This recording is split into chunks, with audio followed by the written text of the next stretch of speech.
Hi viewers, வணக்கம். Welcome to Gangai herbal kitchen. இது பாலக்கீரையில் 1 part ரைஸுங்க. இன்றைக்கி சூப்பராக இருக்கும். ட்ரை பண்ணி பாருங்கள். கடகடன்னு உங்களுக்கு நான் டக்குன்னு சொல்லிடுறேன். நெய் இல்லை நல்லெண்ணெய் ஊற்றிக்கோங்க. கடுகு ஜீரகம் போட்டுக்கோங்க. பெருஞ்சீரகம் லைட்டாக போட்டுக்கோங்க. பட்டை கிராம்பு வேணாலும் உங்களோட ஆப்ஷன் சேர்த்துக்கோங்க.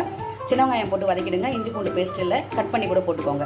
நல்லா வதக்கிட்டு 2 தக்காளி குட்டி குட்டியாக சாப் பண்ணி போட்டுக்கோங்க.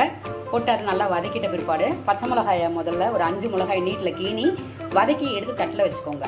அதான் இதுக்கு காரத்துக்கு எடுத்து வச்சிட்டிங்கன்னா அப்புறம் அந்த பாலக்கீரை அலம்பி வச்சுருக்கீங்களே அதை சேர்த்து ஒரே ஒரு பெரட்டிட்டு தண்ணி ஊற்றி தளதளன்னு கொச்ச பிறகு பாஸ்மதி ரைஸ் போட்டு ஒரு 3 விசில் வச்சு எடுத்துட்டா சூப்பரான அருமையான கீரை சாதம், கீரை புலாவ் ரெடி ஆகிடுங்க. பாலக்கீரை புலாவ் சூப்பராக இருக்கும். ட்ரை பண்ணி பாருங்கள்.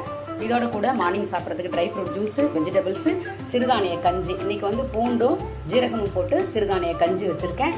இதோட கூட மோர் சிலிப்பி தாளிக்கணுங்க. ட்ரை பண்ணி பாருங்கள். சிம்பிளாக இருந்தாலும் ஹெல்த்தியாக இருக்கும். ட்ரை பண்ணி பாருங்கள். இது லஞ்ச் பாக்ஸுக்கு அருமையாக இருக்கும்.